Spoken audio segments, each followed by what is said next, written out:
नमस्कार मैत्रिणींनो, मी Archana cook with Archana या चॅनलमध्ये तुमचे स्वागत करते। सर्वजणी कशा आहेत? मस्त आहेत ना? मस्तच राहा। मी आज तुमच्यासाठी जुनी आहे पण आपल्यासाठी नवीन रेसिपी आहे, म्हणजे चुका पालकची भाजी। ही सहसा आपण करत नाही, आता विसरून गेलो आहेत। तर आता चुका पालकची भाजी कशी करायची मी ते दाखवणार आहे। मी इथे चुका व पालकची भाजी धुवून स्वच्छ घेतली आहे। चुका बघा असा गोल पानाचा असतो आणि त्याला असे फ्लावर पण आलेले असतात। तर बाजारात अशी भाजी भेटली तर ते घेऊन या। इथे मी ही भाजी धुवून स्वच्छ चिरून घेतली आहे। तर आपण भाजी बनवूया। त्यासाठी मी इथे हरभरा डाळ, मूग डाळ, तूर डाळ, परत थोडेसे शेंगदाणे, 7 ते 8 हिरव्या मिरच्या आणि चुका व पालकची भाजी चिरून घेतलेली आहे। ती पण मी कुकरला लावून घेते। आता त्यामध्ये 1 चमचा मीठ व 2 ग्लास पाणी घालून घ्यायचे आणि कुकर लावून 4 ते 5 शिट्ट्या करून घ्या। मी इथे गॅसवर कुकर ठेवून देते। आता याच्या 4 ते 5 शिट्ट्या झाल्या आहेत। आता आपण भाजी उघडून बघूया कशी शिजली आहे। आता आपण फोडणीचे साहित्य बघूयात। इथे मी लसूण, जिरे, मोहरी, धने पावडर, लाल तिखट, हळद, मीठ, 2 चमचे बेसन, हिंग व कोथिंबीर घेतली आहे। आता आपण भाजीतील पाणी कढईत काढून घेऊया, म्हणजे आपल्याला भाजी घरगुटून घेता येते।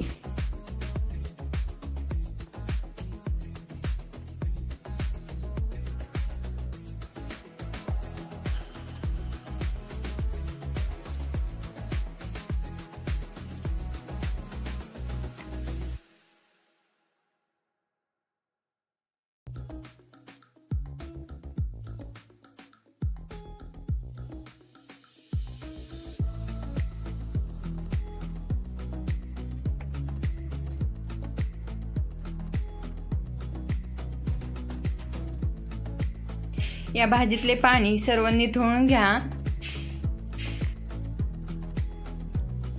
आता आपले पाणी निथळून झाले आहे। त्यामध्ये आता 2 चमचे बेसन, अर्धा चमचा हळद हे सर्व टाकून गरगटून घ्यायची। रवीच्या साहाय्याने या प्रकारे भाजी चांगली गरगटून घ्या, म्हणजे त्यातील जे छोटे छोटे जे गाठी बनतील बेसन पिठाच्या ते पण फुटून जातील। आपली भाजी चांगली गरगटून झाली आहे, तर ते काढलेले पाणी ओतून घेते। आता मी गरगट्याला फोडणी देऊन घेते। इथे मी गॅसवर कढई ठेवली आहे। कढई गरम होत आहे तोपर्यंत ते ओतलेलं पाणी पण मिक्स करून घेते। कढई चांगली गरम झाली आहे, त्यामध्ये मी 1 चमचा तेल ओतून घेते।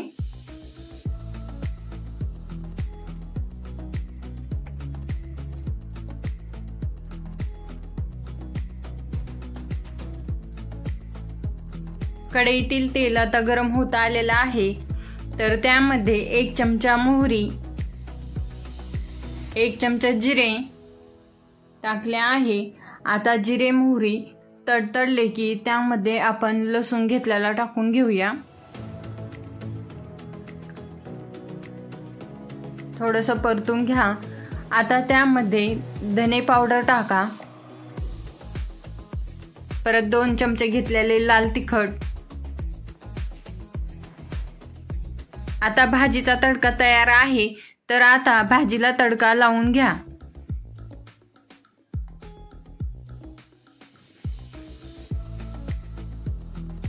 सर्व भाजी ओतून झाल्याच्या नंतर कुकरमध्ये 1 ग्लास पाणी ओतून कुकर धुवून त्यामध्ये परत भाजीमध्ये पाणी ओतून द्या। आता चुका पालकची भाजी तयार आहे। 1 चमचा त्यामध्ये मीठ टाकून घेते। सुरुवातीला आपण डाळ शिजवताना मीठ टाकलेलं आहे, तर तुम्ही भाजीची चव घेऊन चेक करा।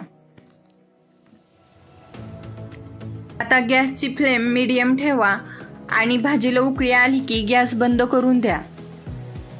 आता आपली भाजी तयार आहे। तुम्ही बघू शकता किती मस्त झालेला आहे गरगटा। हा गरगटा तुम्ही भाकरीसोबत किंवा भातासोबत खाऊ शकता. मस्त टेस्टी लागतो. आता त्यावर थोडीशी कोथिंबीर टाकून घेतली आहे.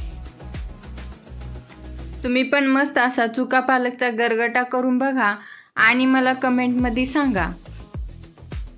चॅनलवर नवीन असाल तर कुक विथ अर्चना या चॅनलला सबस्क्राईब करा.